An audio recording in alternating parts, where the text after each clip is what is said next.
बिहार की high profile सीटों में से एक रघुनाथपुर सीट पर शहाबुद्दीन के बेटे ओसामा साहब की जीत हुई। विरोधियों के तगड़े हमले झेलने के बाद जिस अंदाज में ओसामा ने जनता दल यूनाइटेड के विकास सिंह को 9,248 वोटों से हराया, उसकी खूब चर्चा हो रही है। ओसामा को कुल 88,278 वोट मिले, तो वहीं जदयू के विकास सिंह को 79,030 वोट मिले। पूरे चुनाव प्रचार के दौरान ओसामा एनडीए के तमाम नेताओं के निशाने पर रहे। क्या अमित शाह, क्या सीएम योगी, किसी ने भी मौका नहीं गवाया निशाना साधने में। काम किया है, मगर मैं सिवान वालों को कहने आया हूं, अब नरेंद्र मोदी और नीतीश कुमार का राज है।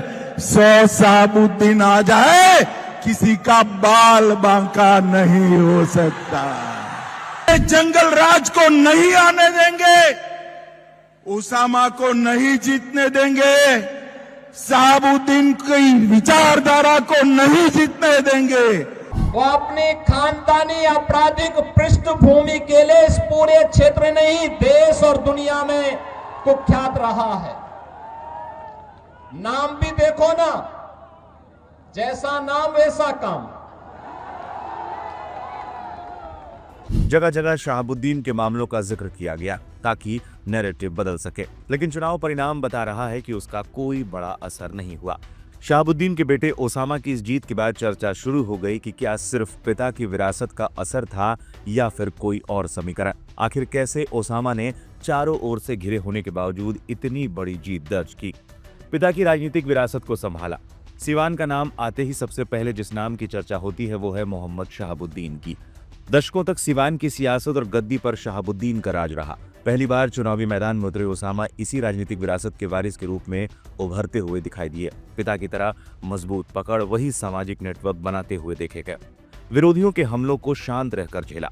चुनावी रैलियों में भी ओसामा अधिक भाषण देते हुए नहीं दिखे, न बड़े वादे की और न ही तेज तर्रार बयानबाजी। पूरे चुनाव प्रचार के दौरान ये तक चर्चा रही कि वो ज्यादा बोलते नहीं हैं, यहाँ तक कि किसी मीडिया चैनल को एक इंटरव्यू तक नहीं दिया। विरोधियों के तीखे हमलों पर भी चुप रहना ही सही समझा। एक वीडियो भी वायरल हुआ था जहां वो कहते हुए नजर आए थे कि अब हल्ला गुल्ला करे की जरूरत नहीं थे, बस चुपचाप जाके ईवीएम पर बटन दबाएं। तैयारी मजबूत कर लिया जाए, सब लोग के बाद मजबूती से चुनाव तैयारी कर लिया जाओ। पोलिंग डे के दिन अपने संख्या हल्ला गुल्ला नहीं करेंगे, 2 दिन वोट गिराए के बाद ये तैयारी कर जाओ, अपन सरकार बनाई जाओ, अपन लोग के जैसे बात मजबूती से हर जगह रखाओ, लोग के काम हो मजबूती से, हर चीजों को जैसे ज्यादा क्या कहे। सोच समझकर चुनी रघुनाथपुर की सीट।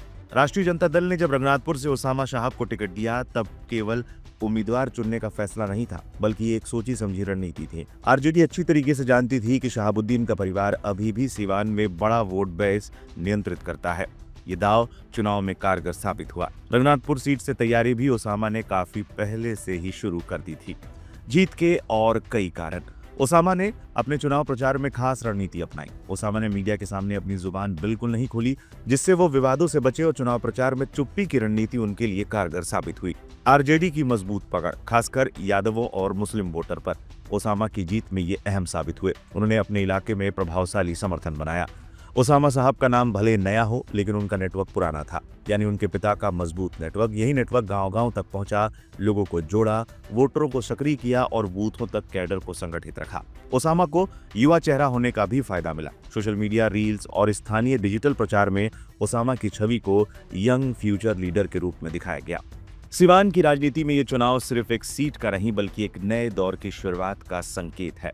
अब ओसामा जीत गए हैं तो उन पर पिता की छाया से आगे जाकर अपने आप को साबित करने की चुनौती है। कहा जा सकता है असल मायने में ओसामा की परीक्षा चुनाव जीतने के बाद अब शुरू हुई है।